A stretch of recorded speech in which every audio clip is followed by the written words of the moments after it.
guys, hi, my name is 𝐓𝐢𝐦𝐻𝐬. I'm the CEO and founder for Detailing Mafia. Today we are in our podcast room plus a detailer uncut. That means nothing is edited. Everything which we discuss over here is live. And have you ever discovered about ceramic coating, how it transforms your car?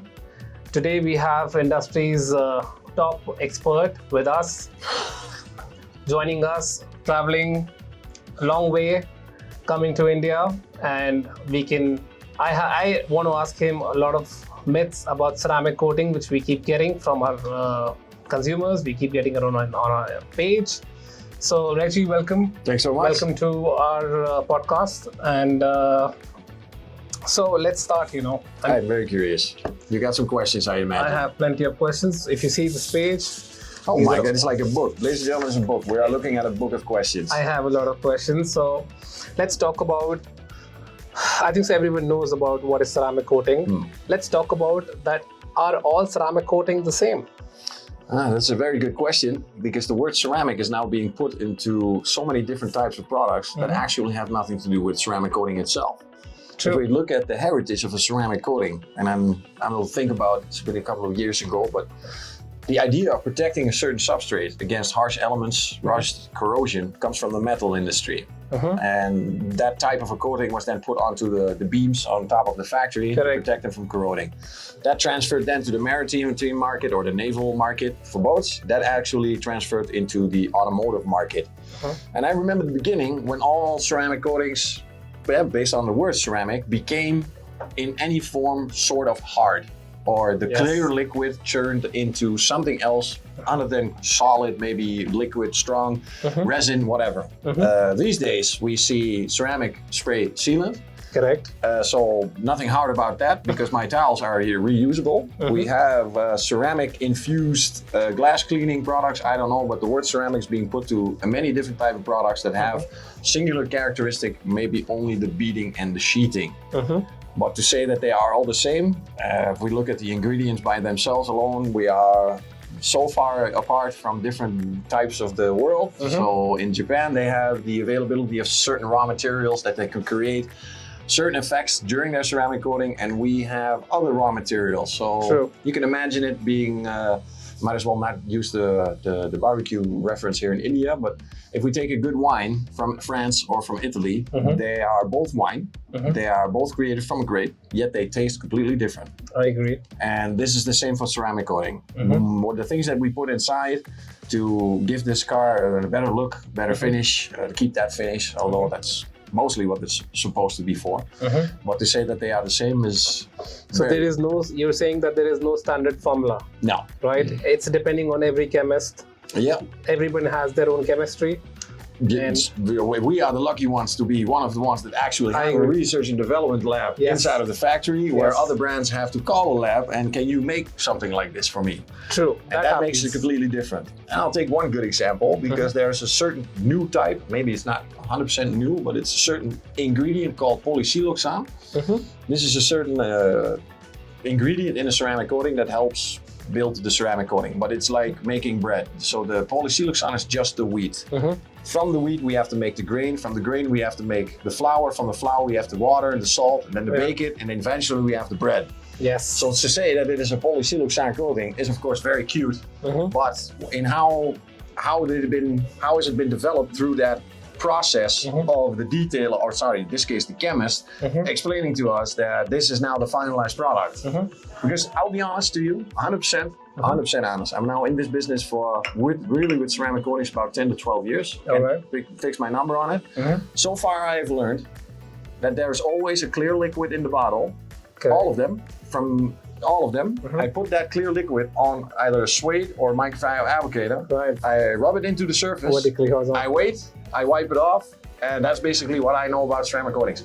I have never seen silica dioxide, SiO2. I've never seen it. I know it's a white powderish substance. I was about to say this. I have not seen graphene other than in movies. I have not seen polysiloxane other than on a piece of paper. But to see them physically in my hand with these nano products, I've never seen them. True. So they can say whatever they want, what's inside of the bottle, but to say it's actually in there, the only person that actually really knows is the guy that made it. True. The chemist which it made it. But yes, The question is for our users that it's not the same. It's depending. Everyone has their own chemistry, and all coatings are different. And the person who's making it, he knows the formula. Yeah. Yeah. He's the cook, the chef, the Walter You know White. what we understand is that all ceramic coatings are polymer, the silicon content, two types of silicon, SiO2, SiC. But yes, everybody has their own chemistry and the way they want to market it. Yeah. Thank you for your answer. Let's move on to our next question. All right, Reggie. So my second question is DIY ceramic kits. You see them all. People have made companies by this name. They provide the same result as professional application. I'm sorry. So yeah, it's okay. I understand. So the question is there. I have to ask you this question. But yeah, the DIY, when they say you open Amazon, eBay, everywhere, you'll see ceramic coatings being sold at a price starting from 50 euros going till I don't know what, you know. And you just told me half an hour back that there are people selling it for $300, $350 also coating, you know. Yeah. So it's very difficult for a user to understand if I am a car owner and I want to get my car protected, all these marketing videos, DIY, it's easy to apply. It makes the customer confused. Should I go and spend that money in a detailing shop? Is it worth it? I think it's a fantastic question. I think this is the ground question where it comes down to where we follow up on our philosophy is that we only make professional grade coatings. It doesn't mean that they are so difficult to apply or that you need special treatments or anything to get to that result. No, it has to do with anything around the ceramic coating. If you look at the back of the bottle of a ceramic coating, there's no smiley face on there. And it also doesn't say drink it or anything. Right. We are dealing with chemicals that have certain ingredients that are going to last longer in nature than uranium is going to be depleted. And when you are dealing with chemicals like this, there's a lot of responsibility for the user, using the gloves, using, if it's necessary, the mask, face protection, eye protection, all of these things. And what you said very good is that these DIY coatings give the idea, oh, this is very simple, very easy to apply. True. That might be true, but you will probably be a single-use user because you will die in the next coming years from a very strange form of cancer that you have no idea where it came from, and it had to do with these chemicals. Right. Because we are dealing with very dangerous, imagining a liquid turning into a glass substance right in front of your eyes. Correct. I don't know many things that do that other than water when it's freezing, but to see it in front of my eyes, something liquid turning into something solid, I can only imagine what has to be inside to make that happen. So you're saying that any coating which is sold as DIY, we should see that it's VDA approved, is what you're saying? No, what I'm saying is that if you know the person that made it, it makes it a lot bit more credible to find out where it came from, whatever. So you're saying people should choose a coating which is from a reputed company, a chemist, it's a renowned brand, people should go for those DIY coatings? I think so, yes. Because in fact, like I said, we only know we're putting a clear liquid on the car that turns into glass or it turns into a shiny surface. Correct. That's the only thing we detailers know. So all the promises made on the bottle that have to be proven in real life. So to say that a ceramic coating is going to stick for 9 years with the liquid that is 30 milliliters, and then they say that it's going to become a 4 micron thick layer of ceramic coating. I'm not very good at math, but if I take a surface from length and width and I add 4 microns, I'm already at 30 milliliters for the hood. So for me, these promises around to make this ceramic more attractive to buy have nothing to do with what's actually inside. It's the idea that they create during the application or right after the application, because until this day, even for our products, I'm waiting until see a video where somebody's going to show me an STC HPC from 6 years old that is still doing what it needs to be doing. And until this day, I'm gonna knock it off on wood, I have not seen any video, any person saying to me, Reggie, this is STC HPC for 6 years. So it's a lot of smoke, air, and dreams to help you sell and buy those products to make more money for the person you are selling it from. Where our philosophy comes more into the reality of what a ceramic coating can do. So what it is actually designed to do, to make a car a little bit more easier to wash, to keep that finish as long as possible, or help the paint not deteriorate too fast. So putting something extra on, make sure that that extra is going to wear off first before the paint starts to wear off again. That is for me the most realistic thing about a ceramic coating. See, when I say DIY, my question remains the same. I see that even the companies, they make some coatings as DIY, and they say a word, these are professional grade coatings, and they don't sell it on DIY, which is not available, and our customers don't know about it. As a layman, that these coatings, are not available. It's only available with authorized installer. Exactly. So DIY coatings, again coming back to this question, is that should people do it themselves, or they should go for a professional grade coating which is not available online? So very simple. The application of the ceramic coating is DIY is probably very easy. Probably the application, but is the application responsible for the duration of the coating?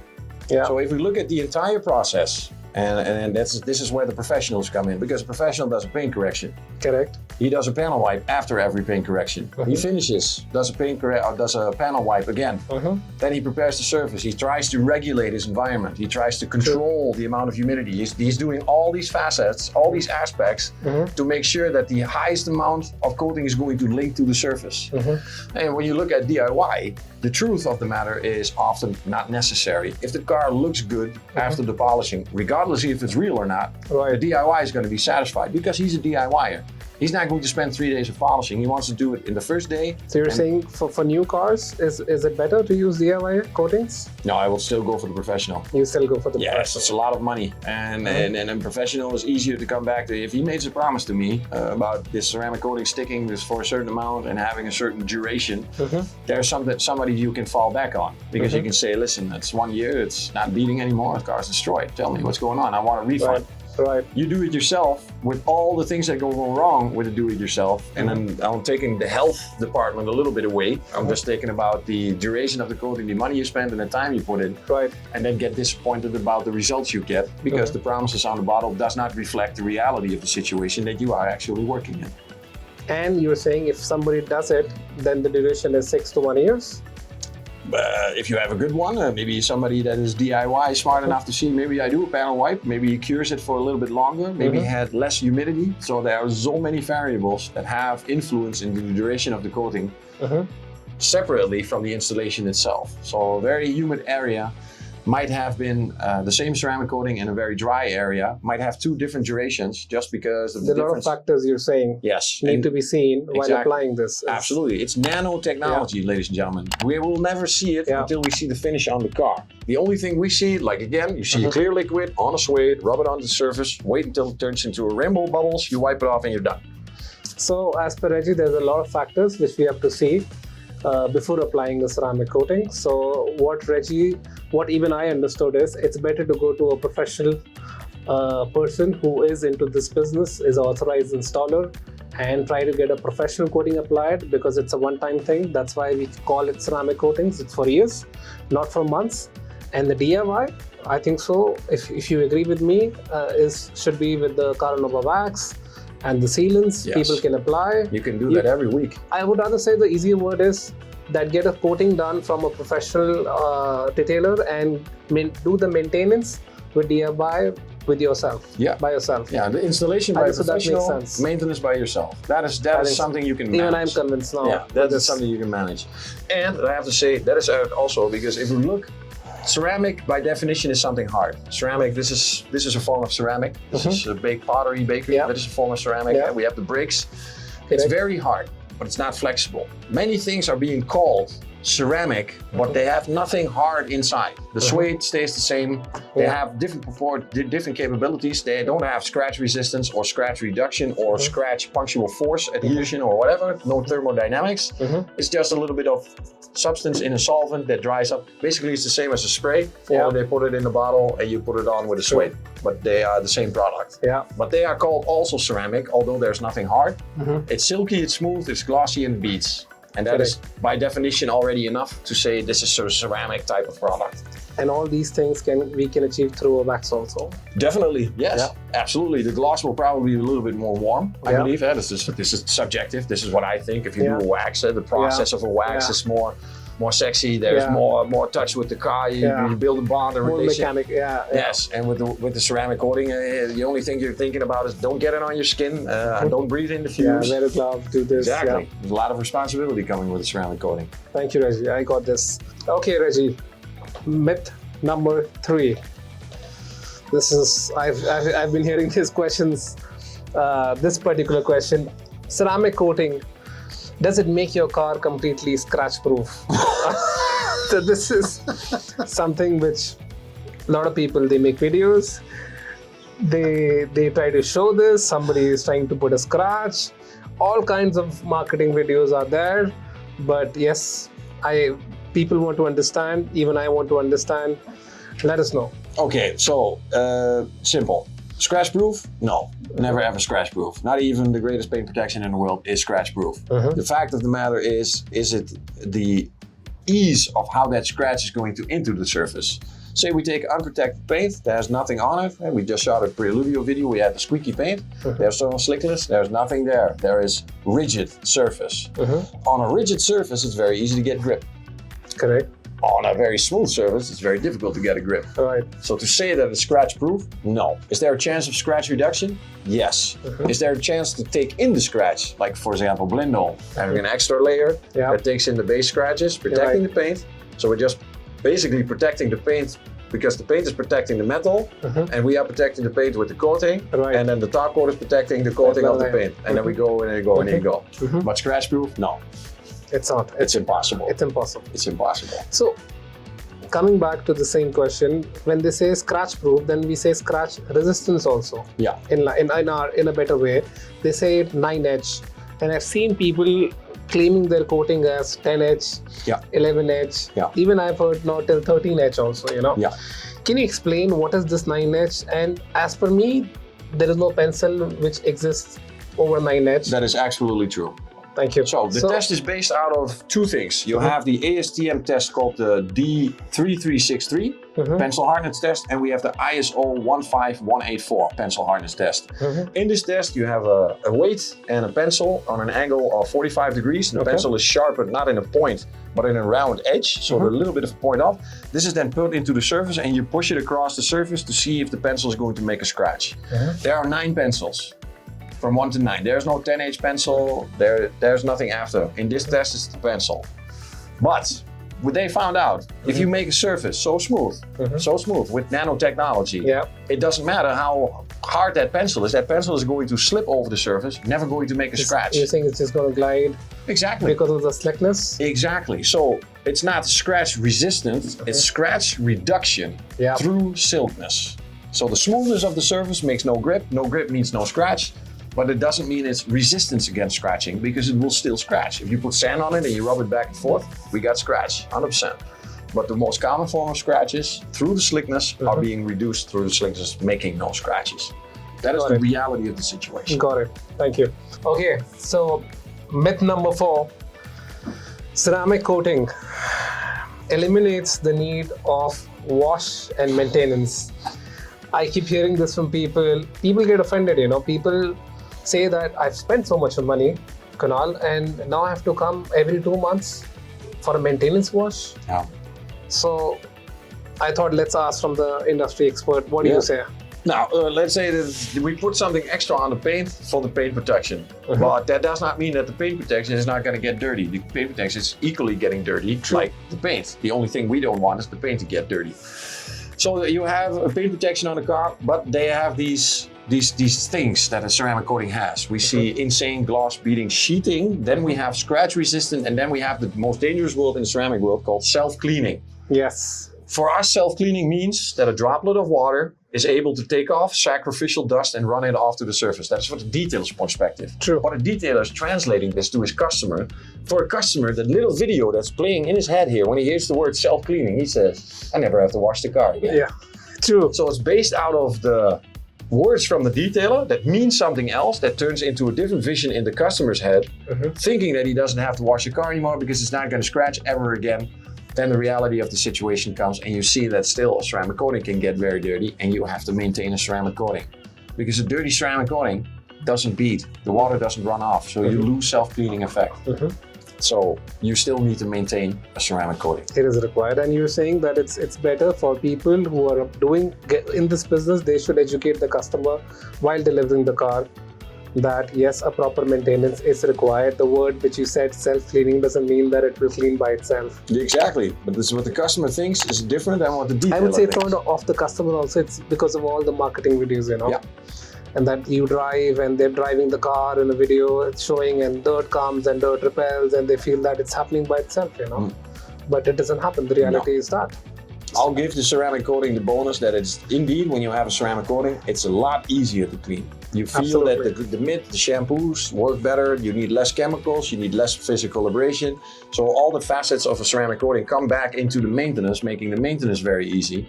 But also a ceramic coating needs maintenance, because when it gets dirty and it doesn't bead, you lose anything about the self-cleaning effect, because the water will stay on the surface, making water stains. So what do you think? It's the maintenance people should come in 2 months, 3 months, I think 4 months, 6 months? It's just like a doctor's appointment. I've been in India now for 24 hours and it rained here more than in the last 3 months in my country, because I was driving through a river that supposedly used to be a road, but today was a river.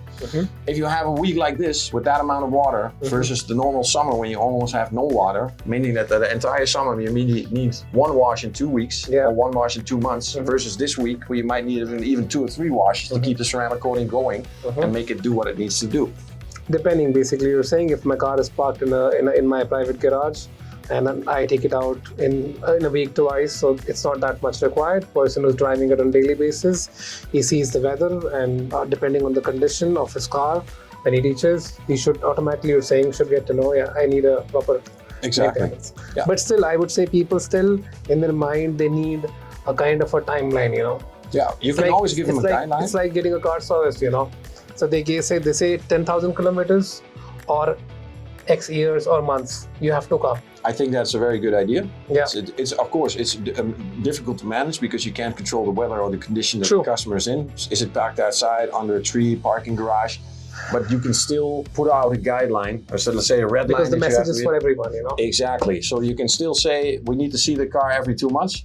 If it's not necessary to wash, then you don't wash it. But might as well be that it's necessary coming for the appointment. It's when you go to the dentist, not every time he's going to put the drill in your mouth. He's going to drill when you got the hole in the teeth. True. So you go for a checkup every 6 months. You hope that everything goes fine until that dentist says, we got to lose that tooth. Got it. Thank you, Raji. Myth number 5. Once applied ceramic coating, is it permanent? Can it be removed? This is a very good one. This is a very, very good one. Okay, I'll give an example. Maybe the people at home can think with me, but have you ever seen a sticker on a car that they put on a sticker and the sticker has been there for 12 years and then you remove that sticker and you literally see the difference of the depth of the paint?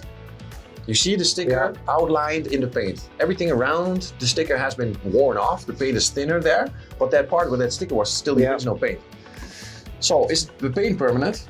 We now just said that the paint is not permanent because it will wear off. Right. And imagine it being a thickness of about 30 microns or what is it, 15 mu, the American standard. Then you're putting a ceramic coating. In the best case, you have maybe 4 microns, and then that should last for about 12 years, 13 years. It's not going to happen. That they are not able to be removed through physical action, normal physical action. Yes, I can agree to that. We know, in fact, a couple of ceramic coatings that can handle so much physical abrasion that they are not being removed through this physical abrasion. You need to have a sand or polish. So permanent, in that case, without sanding and polish, yes, they will be there for very long, if not forever. But to be permanent forever, what we say that until the end of days, so that when the world is gone, we still have ceramic coated cars hanging around. No, it's not going to happen. Especially not from 30 milliliters of So you're basically saying ceramic coating can be removed mechanically by machine compounding and polish. The best ceramic coatings I know you can sand off and polish off.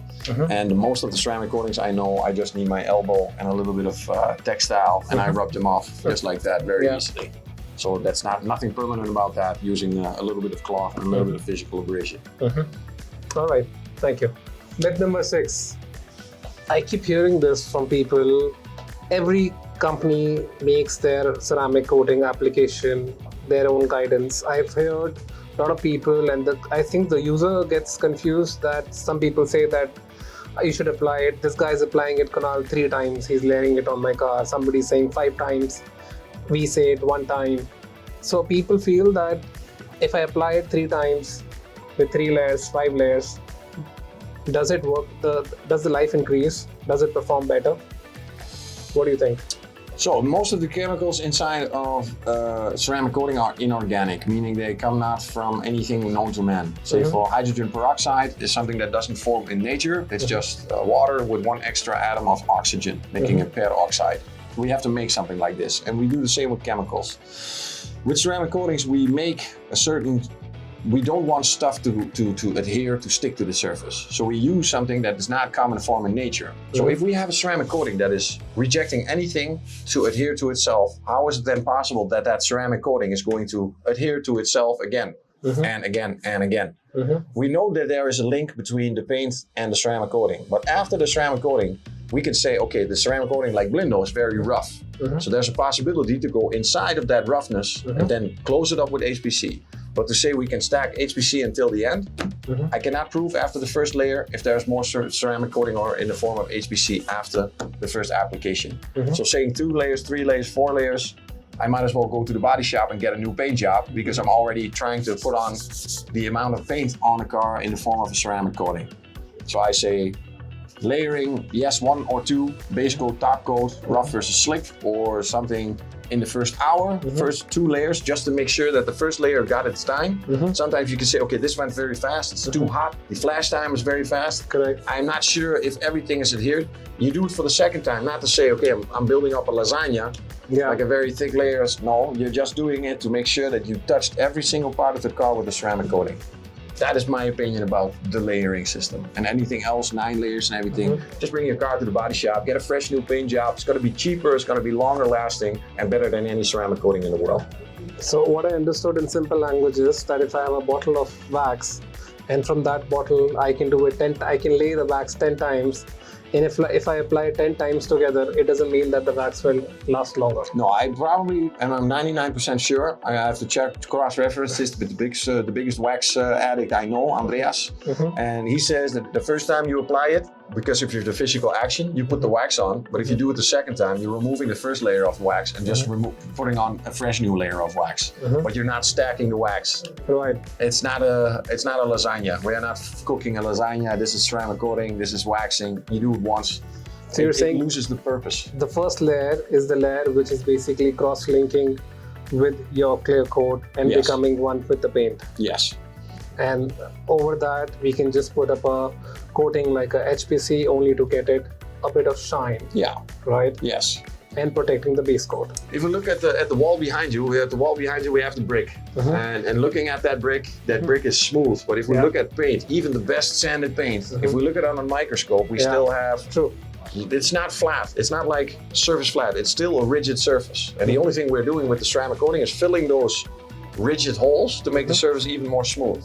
It's not like we're putting on a complete, sometimes yes, but it's unmeasurable. I'm not able to measure it. I see it, that happened, I feel it, I see the behavior, but we are talking about nano. Nano is 1,000 times smaller than micro. Correct. And the bacteria, for the people at home, a bacteria has the size of 2 to 5 microns. So imagine how many nanoparticles you have to stack to each other to get to 2 to 5 microns. I mean, show me, please. Please, if somebody has proof, show me, please. I'm waiting for this for 20 years. Let us know. Thank you. Okay, Reggie, my last question, last myth, question number 7. Ceramic coating provides significant heat resistance. Can you explain me about this? I think, are you talking a little bit about the wheel coatings? A little bit about the wheel coatings, because the wheel coatings have the ones that say always you need to have heat resistance. Yeah.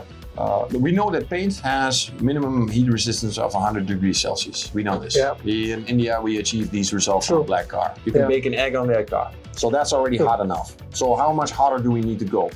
Then we look at a certain brand that has this capability. When they do the ceramic coating, they light it on fire.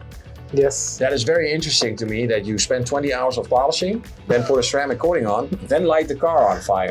Fantastic. Very good, very interesting philosophy. Then we come to the heat resistance, where the wheel coatings say that they are up to 1200 degrees protected against heat. Now, I know a little bit about racing. I know that no wheel will ever reach that temperature. The brake disc might go in that distance, but that's not the issue right here. And in fact, if it's an aluminum wheel that has a wheel protection of 1200 degrees, aluminum will melt into liquid form 890 something or 900 degrees Celsius. So that means that if I have a ceramic coating wheel protection with 1250 degrees, my wheel will melt and the ceramic coating will be left behind. You see the aluminum and there was this small clear liquid. So heat resistance, anything above 200, 250 degrees, I don't know why. Your car needs to be flame proof or ceramic coating needs to be flame proof. Got it. I got my answer as you. No, it's Okay, so stay tuned for the next podcast video by Detailing Mafia. If you like the video, please subscribe, hit the thumbs up button, and stay tuned for further videos. Thank you.